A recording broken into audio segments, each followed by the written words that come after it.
Tinawe nokera nti olwokuba NBS yakugambye obalu wakuba ulida amawuli nawe nogabuukira. Watandise dio kwesiga abantu bano. Nawe notandika okudebatinga ku Nyanzi.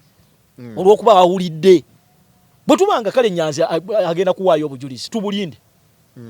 Linda balooya. Era njaga kwebaza kanso muyizi yavuddeyo n'atema ensonga eyo. Kuba kati omulabe wafadde eri n'aseka. Olwayo n'ongamba nti kakati oyimiridde ne gavumenti naawe okukkiriza nti Nyanzi mulabe waffe. Olwalero njagala ombalire mu family ya President Kyagulanyi bameka abali actively involved mu politics nga bwolaba chairman Nyanzi. Yes, Nyanzi ayinza okuba nga alina weaknesses ng'omuntu. Naye ate ebiseera ebisinga buli lwolabanga gavumenti ng'ekuleetedde emboozi ekuba munda struggle munno yimirira n'oyo gwe bakuba. Yali president nga yawangula n'akalulu talina kuddanga mubbi enosi. Era twesunze olunaku lwana atulangira agaye nti bannange nkomawo mu ggwanga. Tugenda gigulawo. Nina okuba ku ssaazi ow'eggumba memba Parliament wa East. Teboogerwako bw'asitukanaga ngenda kubanduka gwe tolina mikono. Mwami Museveni mu poliisi ya wangulu. Sijja kulya musayi gwa bannayuganda. Ekyatutwala mu struggle kubeera ne Kyagulanyi kufiirira nsi yaffe. Gamba tojja kutuma muntu kuzikujjirayo. Sijja kutuma muntu kuzinzijirayo. Atono byabakoma yategese kano. Yagenze muri kodi y'ensi yonna. Ekitusibye mu nnaku bwe butakkiriza mbututiitiira mu omuntu wonna ayogera amazima bajja kutta. Baffe batutte naffe tufiirire ensi yaffe. Bantu batonda mbalamusizaako nze omulanzi Senkubuge Jafari. Bantu batonda nziza okubategeezako ku nsonga eno emikutu mingi nnyo egigguddwawo ku TikTok nga beeyita amannya gange baguddewo emikutu mingi nga bagiggulawo mu mannya gange basala bu video ne babuteekayo ne batandika abafere okubabbirako ssente. Bantu batonda sirinze ku TikTok, siri ku Facebook, siri ku Twitter, emikutu kw'osobola okunsanga guli gumu gwa YouTube era onsanga wano ku Emboozi mu Yuggi oba n'osiŋŋaana ku Kasuku live.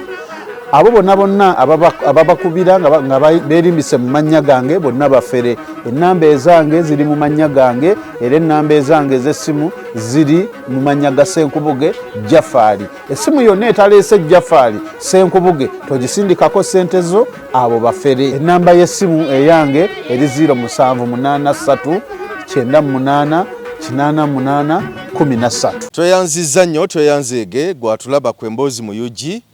Webali kutulaba yonna gy'osinziira okutulaba.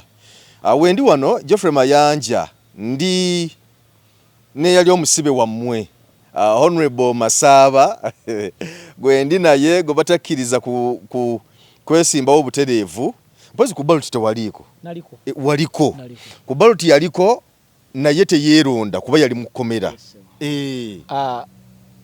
Eri abatulaba mwenna njagala okubeebaza omulimu gwe mukola okubanga muteekako data wammwe ne musalawo mutugoberere naddala ku mukutu gwaffe guno gwa muganda wange. Njagala okubeebaza mpozi okuddamu okubeeyanjulira amannya ge basinga okumanya bamanyiga Masaba oba Masaba Media Channel. Munnange nange ndi mu mawulire gammwago naye wakuba nti twasomokamuko katono ate olw'ekisa kya Mukama n'ekibiina kyaffe ekirungi ennyo ekyagalwa bannayuganda ekya National Unity Platform ne kinkwasa obuvunaanyizibwa obw'okununula constituency yeeyitibwa Butiru constituency eri waffe eyo Bugiswa eyo Manafa district eyo era kantwala omukisa guno manyi we tubeereyo abantu bayinza oga nti programu ya omusajja Mugisu naye ng'ayogera Luganda bokka. Nzikiriza mbuuze ku bantu baffe n'aba Masaba mwesitsa nenga nakuba keesako naamwe naayo kama sinese wanikina Faustin kaisi mwamanya bafuura mwamanya Masaba Media Channel ngendi MPW mihawo ku kadi ya National Unity Platform muhalulu haweere musisinza CFS ya Butiru constituency Manafa district essebo taata.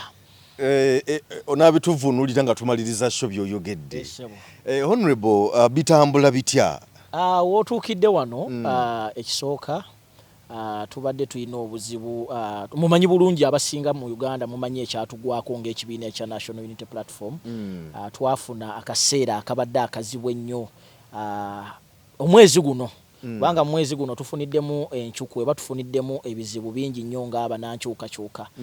Twagera ne tufuna ekikangabwa ekyatugwako mukyala wa mukwano gwaffe munasitwago munnaffe ate nga ye deputy spokesperson w'ekibiina kya National Unity Platform Waiswa Mufumbira bwe yafiirwa mukyala we era twamuziika sayidi zeeruuka eyo ate twadde tetunana kubanga tuva mu ntiisa eyo ate ne tufuna ekizibu ekyatulesenga mpaka nakati bannayuganda abasinga bakyebuuza kwe kuviirwako omubaka w'e Kalangala gwe mmanyi obulungi nga Helen Nakimuli omukyala abadde ow'amaanyi abadde omukyala mu bakyala actually nze mugeraageranya nti abadde musajja kubanga abadde akulembera constituency ez'ebizinga ekintu ekyo si kyangu kubanga akakalulu k'ebizinga tekabeeranga kalulu kana akawano ovanga kalulu nga toyina way out bwogenze oyina okubanga yengeri yokka gy'ofuluma toyina ngeri nti oba mmotoka esobola okuteekayo neekuvuga neekudza sayidi eno so twafiiriddwa omukyala Nakimuli oyo yatukubye enkyukwe yatuma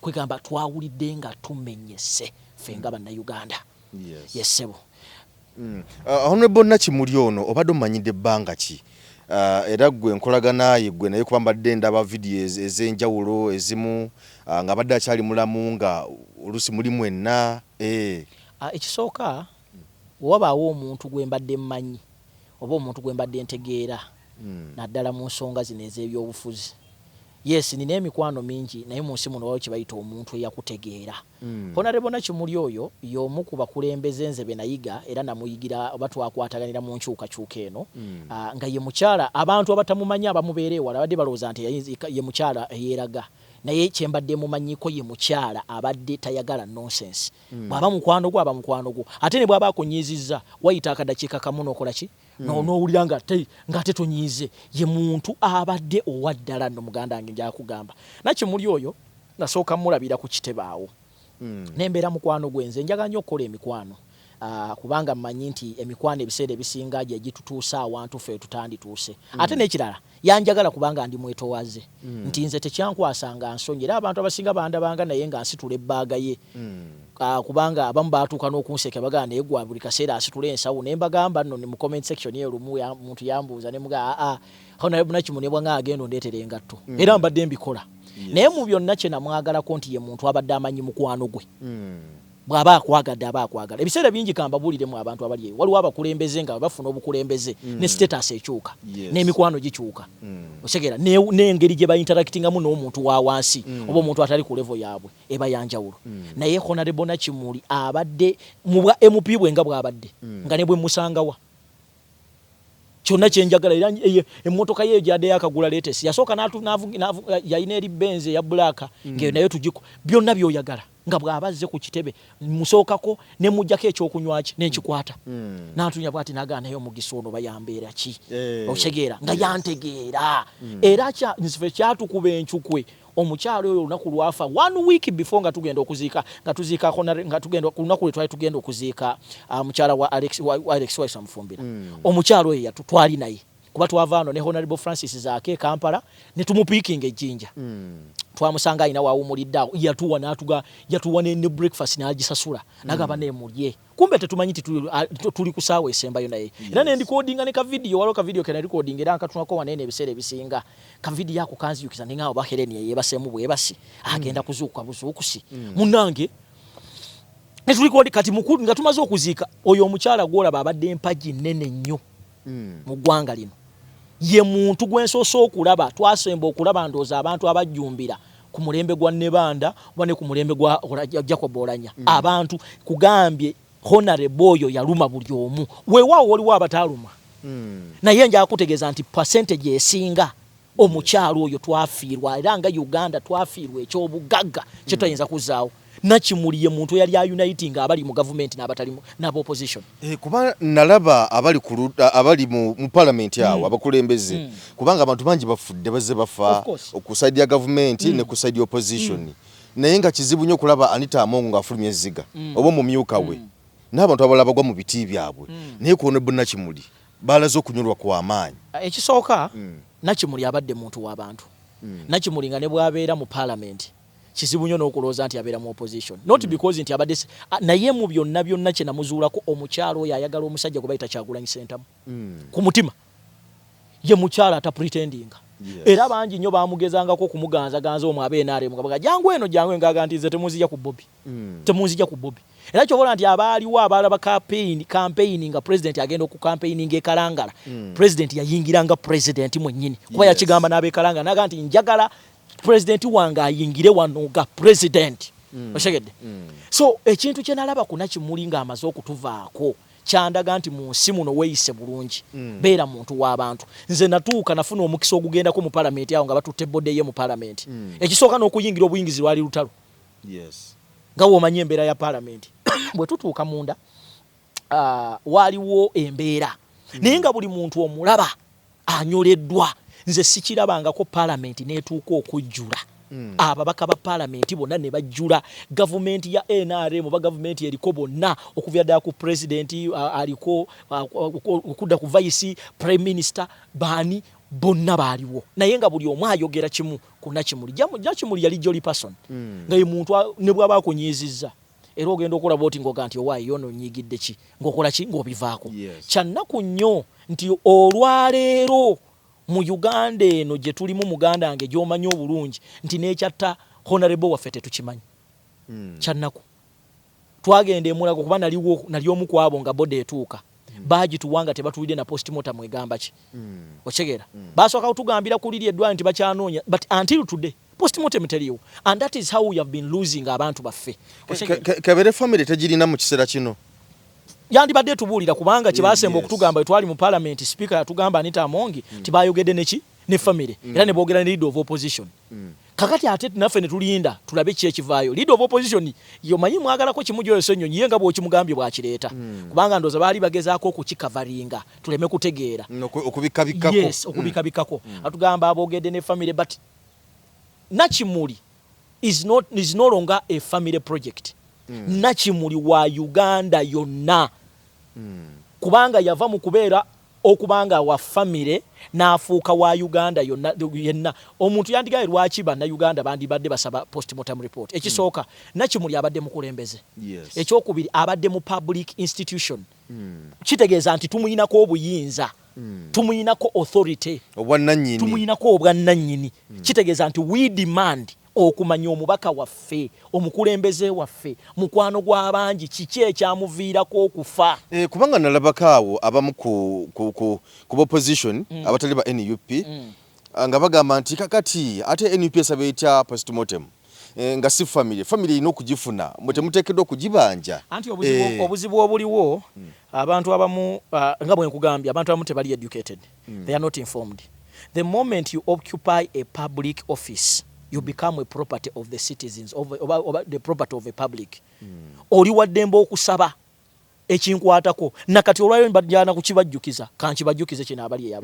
bannange tusaba okumanya Mama Janet Kataha Museveni ali atya tetumulaba tumaze ebbanga nga tajja mu public domain ate nga mukulembeze wa ggwanga minister w'ebyenjigiriza mulambo w'ebyenjigiriza nga tetumulaba we demand to see kubanga ali mu public office ate asavinga ffe oshegedde so kino tekibeera konti family kubanga the moment you occupy nga bwe nkugambye public office obeera property y'abaki y'abantu era bayina authority kyobona abakugamba nti power belongs to people baba bajja okutuna okusaba basaba family yokka tebatunoonya tebajja abamu ne batuuka n'okulya kawunga kaffe ketalyako abamu bakwata n'enkumbi ne balimako nga tebalimanga nako abamu ne boza ebintu maka g'abantu abala ne bajja buli ku mufu ne gwe batandizeeko okitegeeza nti we own them era tugwanja accountability twagala okumanya postmortem twagala okumanya omubaka waffe ono Nakimuli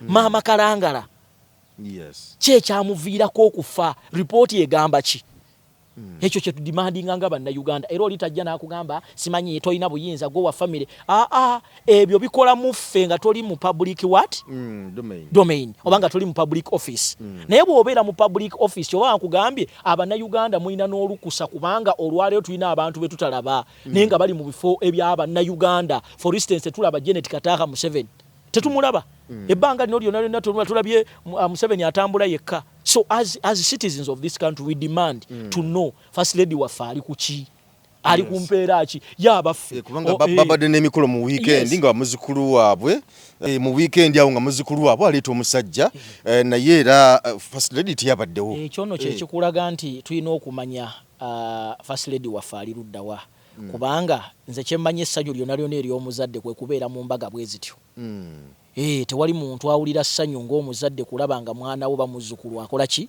afuna omwami oba afuna omubeezi so tudimandinga tumanye kubanga office Janet Kataha Museveni gyalimu office y'Abannayuganda oshegera so olita kugamba nti lwaki obuuza lwaki okola ebyo bikoma ku gundi katugeze nti gwe kati gwe oba ofunye obuzibu katugeze gwe toli mu public office kitegeeza nti tetujja kufaayo nnyo naye kasita obeera mu public office tuba tulina okumanya kubanga omuntu ali mu office eyo asasula omusaala g'Abannayuganda emirimu gy'akola gy'Abannayuganda tagikolera famire ye nga ye agikolera ku lwaki ku lw'Abannayuganda era mpaka nakati twagala okujjukiza abali mu gavumenti nti tubadde twagala okumanya ekituufu ekyaviirako omubaka w'abantu maama Kalangala maama Bizinga tumanye enfaaye kyava ku ki naye ate kino kiddayo eri ffe Bannayuganda ekisooka tubeere nnyo consistent ku nsonga Abannayuganda tulibeera bize nnyo ekintu tukivaako mangu nnyo ate bwe tutyo bwe tugenda okuba the moment bwe tutayige kulemera ku nsonga kubanga n'abatutwala mu buyinza essaawa zino bafuba nnyo bakufuule bize kino kiba kyakagwawo kino ne kijja kino ne kigwawo kino ne kijja naye tubeere focus kyo tuba tulina ensonga gye tugoba tugigobe tugiguse olwaye kinnuma nnyo onansonyiwa kati olwaye tukinnuma nnyo nti tukyali wano tukyayogera gwe muganda wange naye obadde okimanyi nti olwaleero abasajja bali mu kupalaapalanya mu parliament wali eri ku bizibu byonna bye tuyina nga Bannayuganda ku bizibu ku nnaku gye tuyina nti bw'ogenda mu obutale bugudde bw'ogenda mu sekita zonna nfu bw'ogenda mu malwaliro mafu enguudo nfu obulamu bwennyini bwe tulivinga bwonna bufu naye olwaleero abakulu baatudde abalooleza eggwanga lino nga ye beeyita baga nti ekizibu kya Uganda essaawa zino kufuula Bannayuganda bali Bulaaya bagwira era olaba speed etteeka lyabwe lino libayita sovereignty bill liri mu kugenderamu kikulaga nti this is not a good law lino etteeka si ddungi kubanga etteeka lyonna eddungi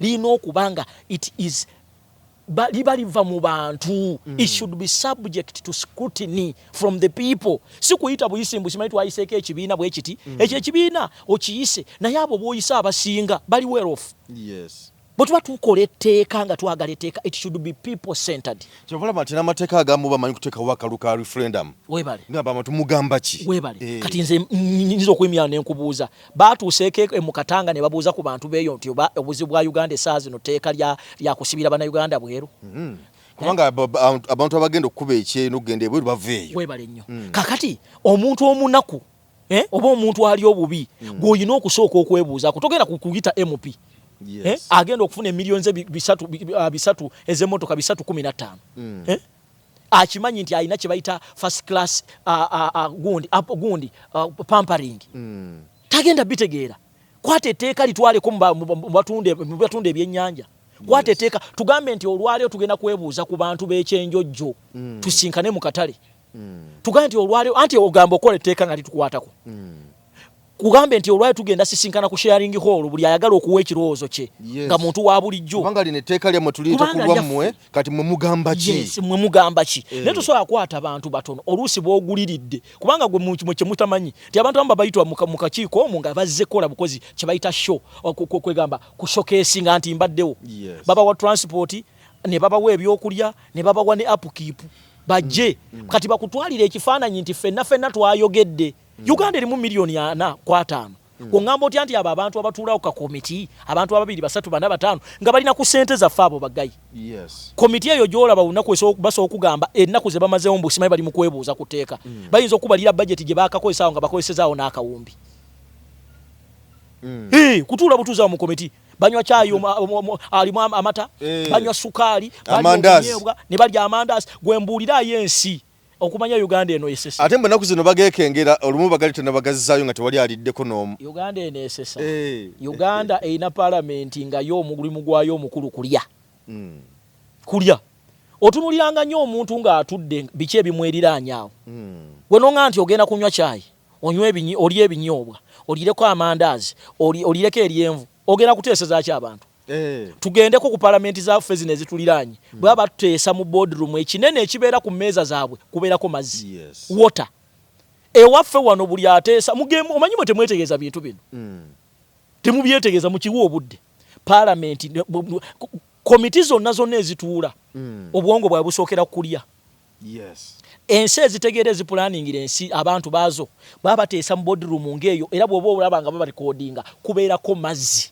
water tekubaako fulasika za chai na bindaazi kati omuntu amaze okukuta bw'ati agenda kutegerera atya ekiba kisigadde bakubira mpiyi kuba kubira mpiyi na kubongoota kati ekyo kikulaga gavumenti kika kijoyina gavumenti yakulya kwebaka kukwonoona kubanga olwaliro ngamba otya nti olwaliro muganda wagenze e Dubai bw'afuluma bw'ati aba afuuse mugwira era bw'anaasindikanga akasente tojja kajjayo jagenda oripootinge kubanga tulowooza nti omuntu okufuka omugwira w'ensi endala alina okubanga yensi gyagenzeemu okuyitibwa munnansi ate okubanga alina ebiwandiiko naye kati omuntu abeera ti ayitibwa omugwira okuva wano katugeze nti munnayuganda avudde wano batandise omuyita omugwira katugamba ali Canada naye nga tanafunayo mpapula zimufula mutuuze eri Canada ndoyogedde wala yasi imagine kadama wange ali ekkata gye batagaba butuuze kakati omugamba otya ti kadama ali wali eri ekkata afuuse mugwira wa Uganda nga neeri gyali yagenda kukola kipakasi ndowooza otunulira gavumenti yaffe n'abantu abali mu gavumenti muno ne kikulaga ekifaananyi nti bano abantu it is not all about the people it's about what for them they prefer kati no gwe kyemwe kyemutanamanya abali abatulaba ku mukutu gwaffe guno this is called a Bobi Wine's law lineteeka baliretedde Kyagulanyi tebakulimba Bobi Wine's law era bagenda kuli bali mu kulwana nnyo mu bye bali mu kulwana okumeka sure nti Bobi Wine bwakomerawo wano etteeka lino liisi lino tebali mu kuleeta tteeka nti babaagala it is etteeka lino terireeteddwa okulwa munnayuganda tebakulimba kino kijje ku nze baatidde buti kuligamba nti lino etteeka litagetinze Kyagulanyi Ssentamu n'ebitongole ndooza byo bibadde basuubira nti bibadde bifinansinga Kyagulanyi Ssentamu oba opposition kubanga si buli opposition nti opposition era njagala mwe bannayuganda abali eyo okujjako nga temutegeera okujjako nga mulina ekikyamu bw'obadde onoonya muntu owaddala Kyagulanyi waddala kubanga ebiteekateeka eby'ekisiru byonna bye tulabye bize mu mulembe gwe ebiteekateeka ebitategeerekeka eby'ekisiru bize mu mulembe gwe naye nga lwaki bizze mwatandika okutegeera n'okufumiitiriza n'okutandika okwogera ensonga nga bwe ziri kati kyova olaba nti baatidde buti kuga nti owaaye lino etteeka litagetiize Kyagulanyi Ssentamu tewali kirala naye ate njagala bakakasamu abali abakola amateeka Kyagulanyi Ssentamu is a survivor kubanga bingi bye muleese n'abibuuka ate ne birya mmwe ojjukira baayagalako okulemesa ekibiina kya National Unity Platform n'abakuba n'abayita kulitalaba ne bakiregisteringa era twawulira bangi be baagoba okyegedde era na wano we yafulumya eggwanga lwakuba nti amawulire tegalaga era tusobola kulaba oyinza okwekanga nga abali mu makomera saawa zino ku lulwe olwa intelligence nga babuuza omusajja ayiseewa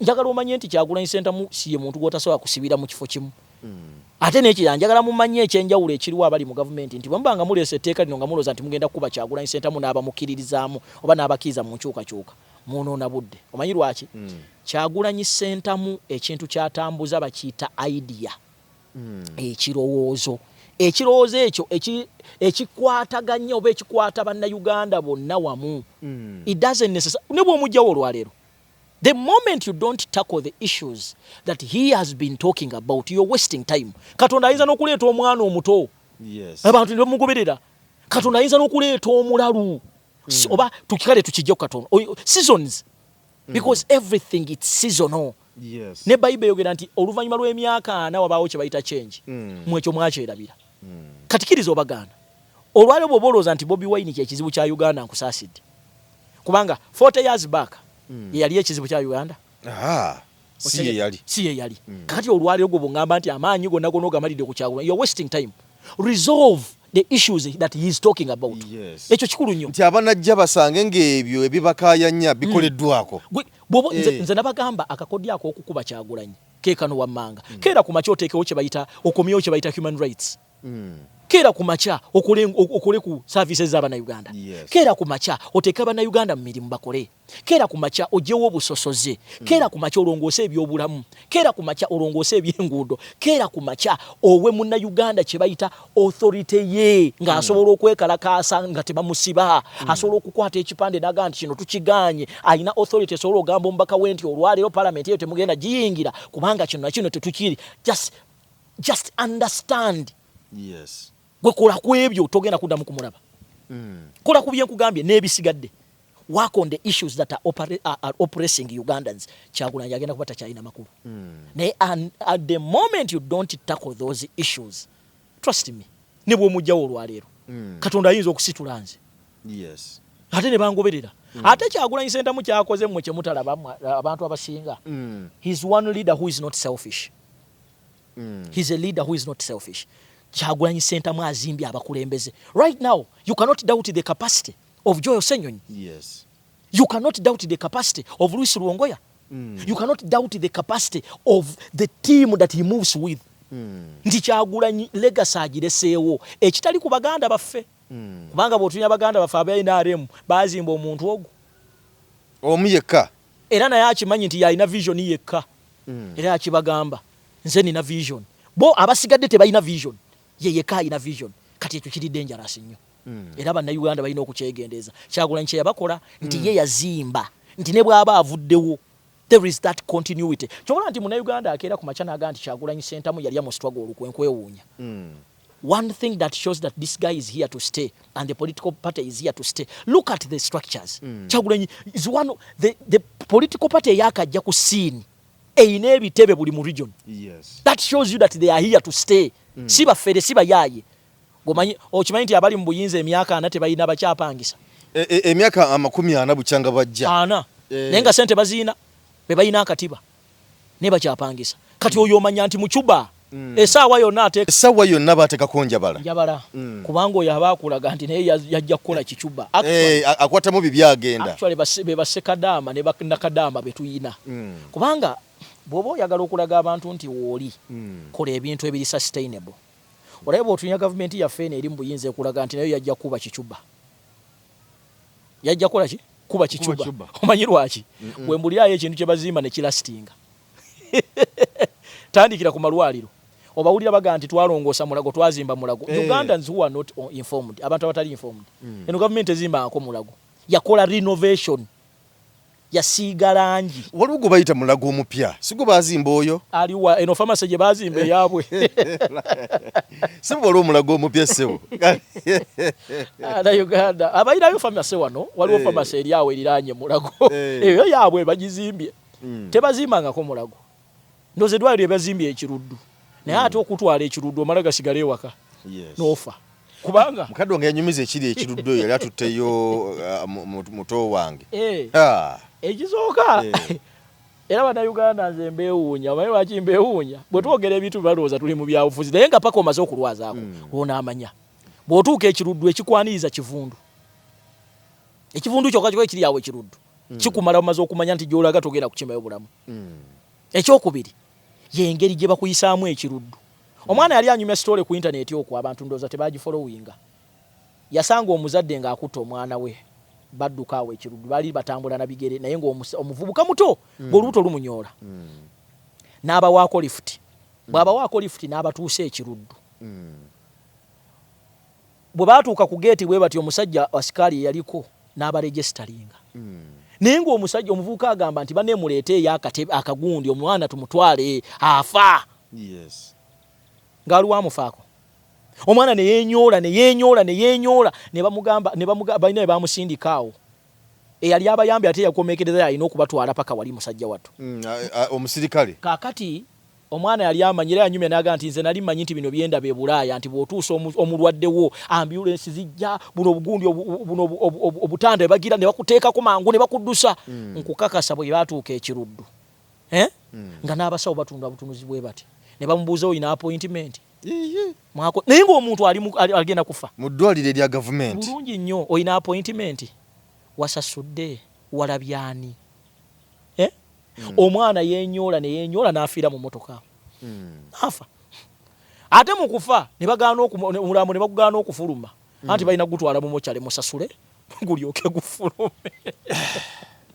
Honorable Masaba, President Robert Kyagulanyi Ssentamu tumulabye ali mu nkiiko ez'enjawulo wano na wali naye mu bigambo bye ayogera agamba nti kayitonye kagwake akomawo Kampala wano Kyaddondo agamba nti ajja era agamba nti alina okubeera mu nsi ye talina kuteekebwako kkomo okukomawo kwe osokutusigira ekifaananyi kuyinza kubeera kutya kubanga tujjukira bulungi nnyo waliwo yali Dubai n'akomawo ne wategekebwawo 1 million march ng'abantu bonna bakungiddwa bagenda okumwaniriza okukomawo naye ab'ebyokwerinda ne balimesa era twalabako kiboko ng'evuga ku ntebe lodioko nga bagenda bakuba abantu abali bamulindiridde era naye bwe yatuuka ku kisawo Entebbe ne bamuggyako ne bamuvuga paka magere ku mulundi guno kiyinza kubeera kitya ekisooka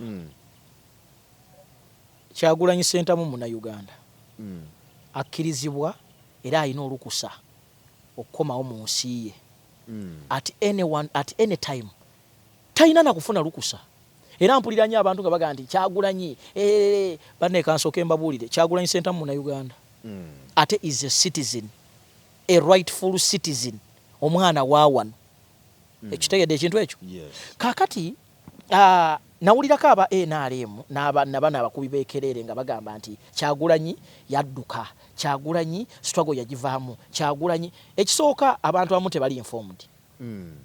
Bw'oba onaatwala obukulembeze obwa Africa waneeno weetaaga wings bbiri oyo gye bayita domestic policy ne foreign policy. Domestic policy ye yawa ne Uganda, foreign policy eyo gye mulaba eyo abantu benda bawana aba NRM ne bano ba propagandist nga basekerera Kyagulanyi abazungu tebajja muwa buyinza, Kyagulanyi Museveni tebamugirako Bulaaya, Kyagulanyi kankubuulireyo ekintu kimu nti ne Museveni gwe muwaana bwe yali agala okwata obuyinza yasooka mu bazungu era mukyala we yali Sweden ng'ali mu kulobinga ng'ogyeko ekyo yalina abantu be yali akozesa ne bayingira mu ndoomo ne basiiga Museveni ne basiiga Amini akasa okyegedde era olwayo bwe ndaba abantu nga baga nti abazungu kankubuulire kino njagala nkitegeeze n'abali eyo Abannayuganda tosobola kulembera wano mu Africa nga toyinaamu mukono gw'aba foreigner era bano bakulimba NRM ekulimbalimba ne kugamba bo tebeetaaga bazungu naye walabye Balamu ng'ali mu America ng'agenze kutunda Uganda yabadde akimayo ki abateetaaga bazungu baminisita abasinga babeera ku nnyonyi lwakuba nti ennaku zino Abannayuganda bagezi babateekako ogwokya tebakyalanga nga bagenda era waliwo incident emu Ameri yakyambadde yali alina gy'agenze okusaka Bannayuganda ne bamugwikiriza yayingira katakisi keeyo kakaabu yadduka emisinde bamusanga agenze kuba luseke ng'alukubira gavumenti eno kati olwali oba olaba omuntu ng'agamba tetwetaaga they are trying to fool you kukuzanyira ku bwongo okulaga nti Kyagulanyi Ssentamu kyakola mubi nnyo tayagala Uganda kyebayita okusiba katambala ku maaso yes kati kankuwa ekyokulabirako Uganda nga Uganda obadde okimanyi nti budget yaffe efundingibwa almost half of it is funded by foreigners okyegedde naye olwayo omuntu ajja nakugamba ffe tetwataaga sente za muzungu wano bagenda okutugamba luli eri baali bagamba Kyagulanyi Ssentamu abamuwagira babisiyaga naye twali wano America neyabya gavumenti ya NRM ne bakulaga sente Uganda zeefuna mu basiyazi era ne bagamba nti Uganda ebadde etwalako share naye nga baali bakisibye kuffe kakati bana abantu ne bwolaba bateekawo embeera eyo balina ekifaananyi kye baagala okusiiga Bannayuganda abali wano ti Kyagulanyi mubi nnyo tayagaliza ggwanga lino naye nga bo bagenda ne bajjayo akasente olwaleero balina sente ze baasabye IMF ekiggwayo nti International Monetary Fund IMF teri mu Uganda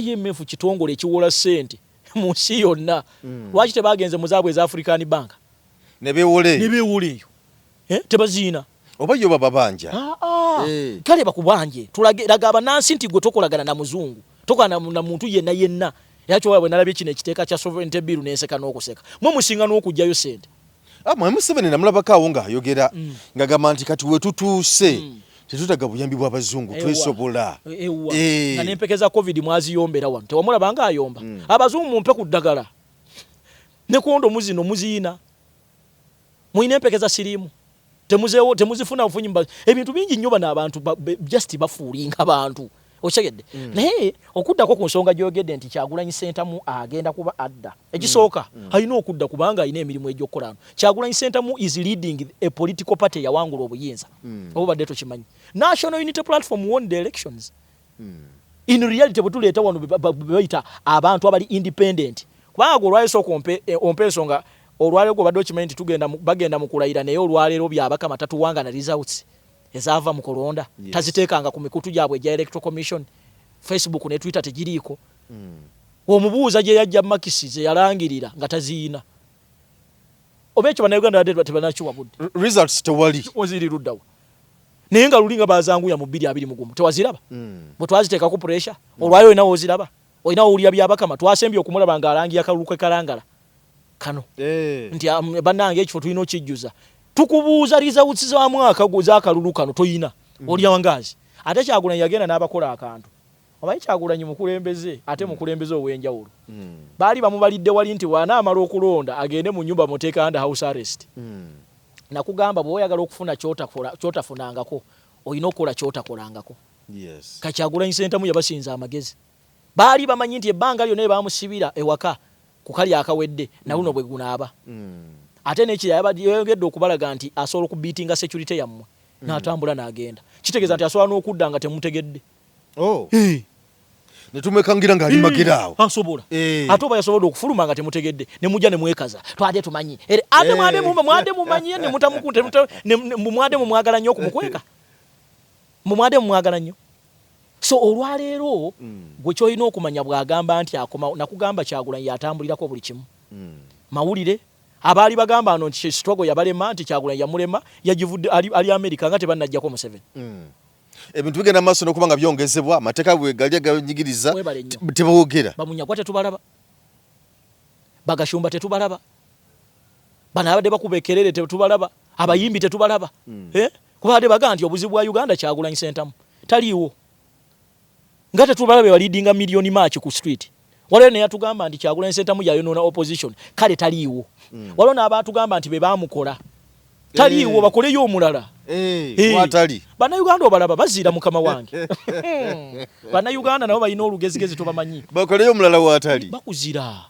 munnayuganda sebo naye ayina akatijjo tatijjukana kakati kyobola nkuga nti obukulembeze buva eri Katonda ate obukulembeze tebabukaka kubanga olwatu twandibadde tulaba mubadde mulwanira political space nga mugamba Kyagulanyi talina watugatirako ase struggle agizize mabega taliiwo kiki ekikuganye naawe okugikulembera lwaki togikulembera naye nsobola okwogera ku nsonga y'amadda ga President Kyagulanyi Ssentamu ekisooka onaku lwana alangira nti anadda ogenda kuwulira kye bayita amaanyi ga Kyagulanyi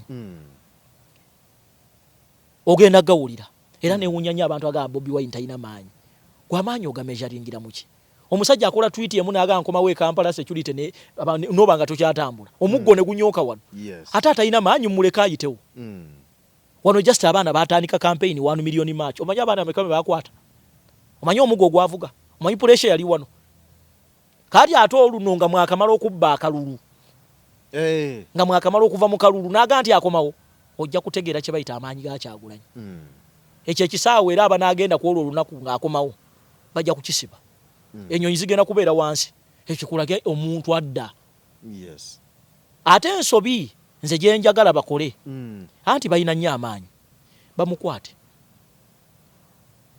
mu byensaba bamukwate mu kukomawo kwe bamukwate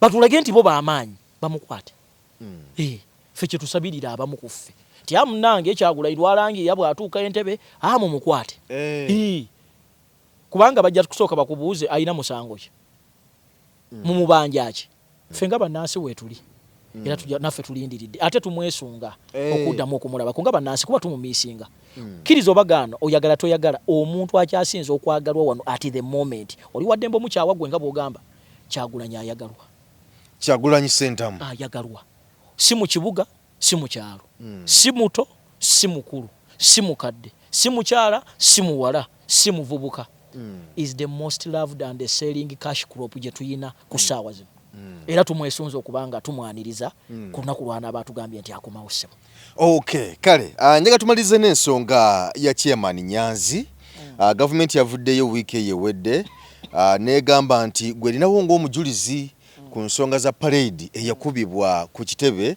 era bwe bali bakuza amazaalibwa ga President Robert Kyagulanyi Ssentamu binanga bwe byatambula bangi bakwatiddwa bali mu makomera olw'ensonga ezo era nga mwe mulina omumyuka w'omwogezi wa NUP omukulu Waiso Mufumbiro gye gimu ku egyo emisango egimuvunaanibwa n'abalala. Paredi yo waliko? Ekisooka nga tonnambuuza oba naliko oba saaliko. Paredi yali emenya mateeka oba yali temenya mateeka.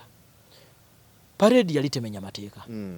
Paredi yandimenya amateeka singa alabawo ng'abaana bakoze paredi yaabwe nga bataddemu bakutte emmundu oba bakutte ebijambiya oba bakutte amafumu oba bakutte ki. Paredi zikolebwa. Olwayo tulaba NRM ng'eyina paredi ate nga yeejoga n'okujooga bakwasa emamundu.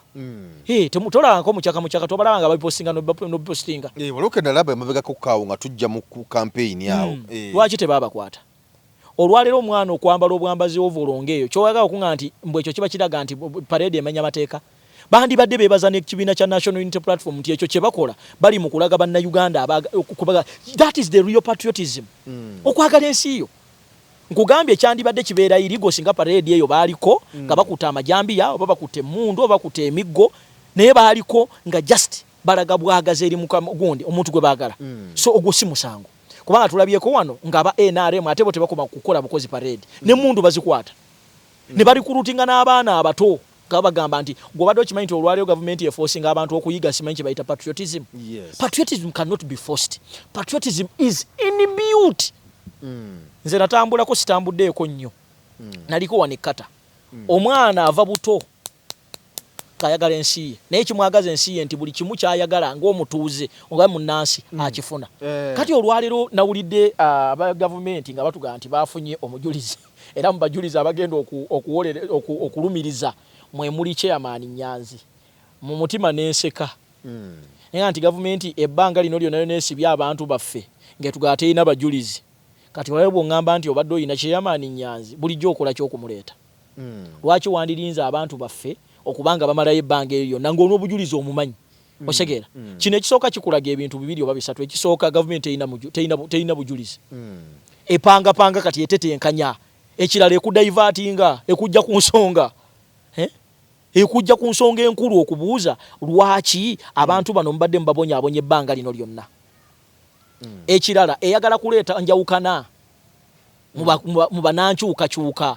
Ndaba abamu ku mutimbagano okubagamba nti ebigambo Chairman Nyanzi beeyogera nga amaze okuva mu kkomera lwe baamukwata mbu bye bikola obujulizi nga bwe yayogera. Yayogera ki? Kubanga yagamba nti bwe baamukwata byabuuzibwa nti kye kyabadde mu kkomera. Nagamba nti abasajja bwe bankutte ne bambuuza nti gati tubuulire ababadde ku parade gati nange ne mboogera. Mu gavumenti eno esobola okukola buli kimu. Ate bannayuganda njala babuulira nti buli lwolabanga gavumenti ng'ekutte ekintu ekitaddemu ssente nnyingi kigenze ku mawulire kigenze buli omu tokitunulira kiba kya bulimba. Baba baagala kudaivatinga kujja ku nsonga. Ekyokubiri tulina obuzibu bw'abaganda baffe bwe tukola omulimu guno gw'enkyukakyuka. Kwe kulowooza nti bibasinga ennyo okutegeera okusinga abalala. Tewali kintu kisinze kutuyisa bubi naddala nga baganda baffe abalowooza nti bo be bategeera okuwa opinion ku kibuli ku kintu. Nze kyobola sometimes ekintu bwe mba sikiinaako opinion sikiwaako opinion. Kubanga ojja kwokya. Tuyina ensobi ze tukola n'abalabe baffe ne baseka. Kati olwaliro oŋŋamba otya nti okkiriza gavumenti kyekugambye. Nti naawe n'okeera nti olwokuba NBS yakugambye oba lwakuba owulidde amawulire naawe n'ogabuukira. Watandise ddi okwesiga abantu bano? Naawe n'otandika okudibeetinga ku Nyanzi olwokuba wawulidde. Bwe tubanga kale Nyanzi agenda kuwaayo obujulizi tubulinde. Linda balooya. Era njaga kwebaza kanso muyizi yavuddeyo n'atema ensonga eyo. Era mbadde mbasaba abasinga mugende munoonye ku interviews ezo ezaakoleddwa kanso muyizi ku nsonga eyo.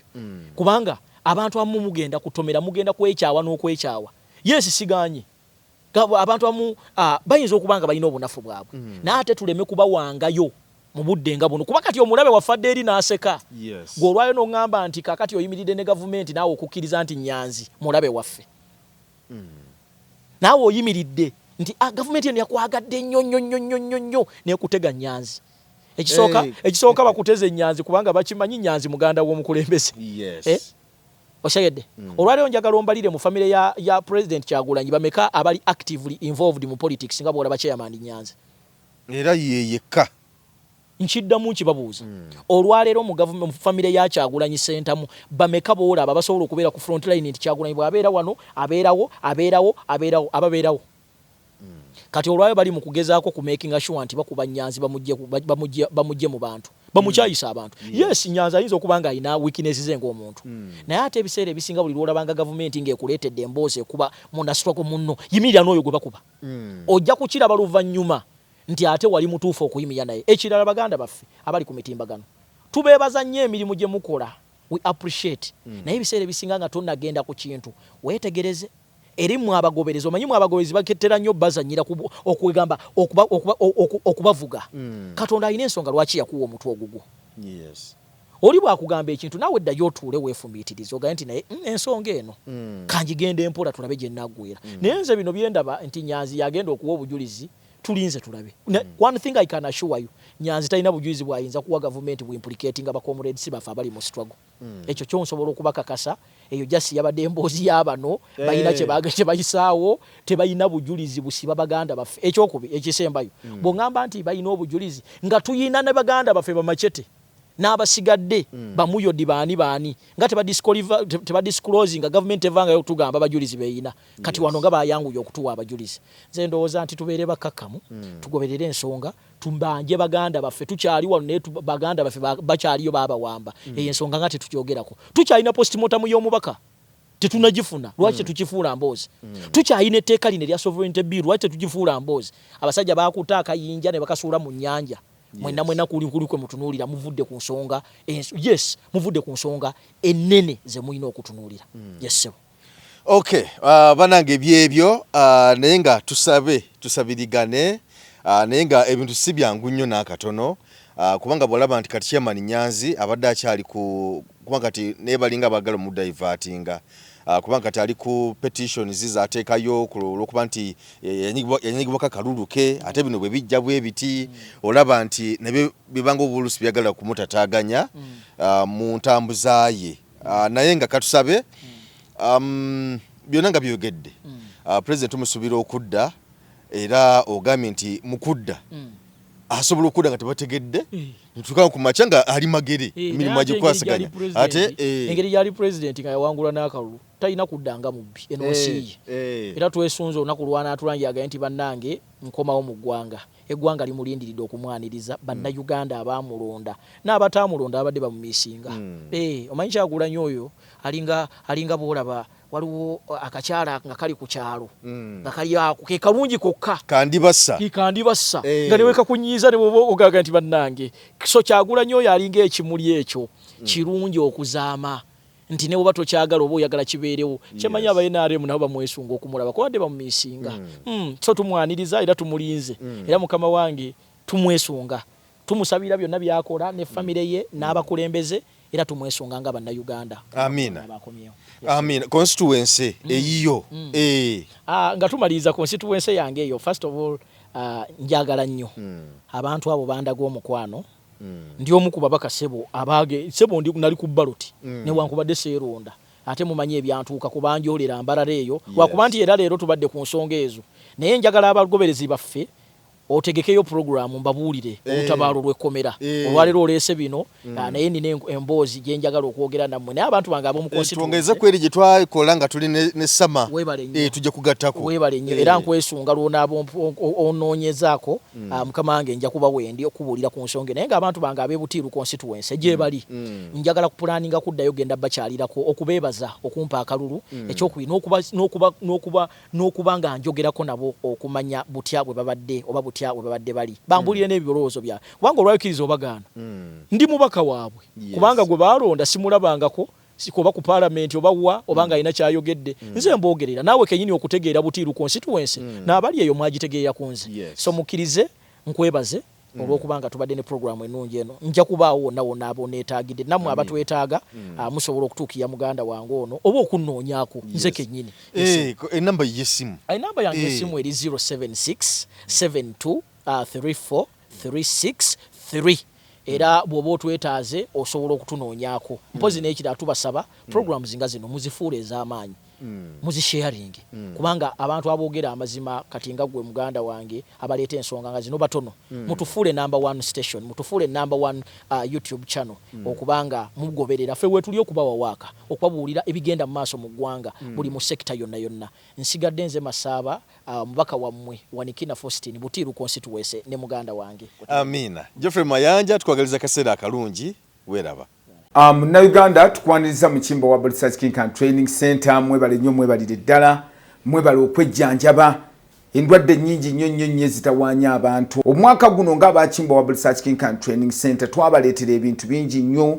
Tuyina ebyuma ng'oli abadde nti n'amagulu galuma omugongo guluma oli agamba mbuno system y'amagumba gange tegatambula bulungi nnyo omwami nti n'amaanyi gakendeera sikyatambula bulungi nnyo mu kisenge enseke zange zazibikira nfuyisa mulimu kabayina obuzibu bwa prostate ennaku zino abasinga obungi mulimu kabayina sukaali olina abeera ne sukaali type 1 oba olusi type 2 mulimu ko sukaali ya controlling bwa mangu tulina sabbuuni ono wabeeru mulungi ddala era wa tamalik momwe n'abayinako kenkovu abantu bw'obeera nga mweru kigenderere nnyo bw'obeera nga oli mweru osobola okubeera nti n'okoseza kano bw'obeera nga oli muddugavu osobola okukozesa oyiro wa foono nabeera nga akuyambye tulina ekyogo ky'emikisa ekyo kisobola kuvaawo nga sikyogeddeeko abantu abatawanyizibwa nti no siweebwa siganja abagadde family planning ey'ekiganda abayina pressure abayina sukaali naye ekyogo ky'emikisa gwe wenna nti siweebwa obulamu bwange bwonna bubadde mu bbato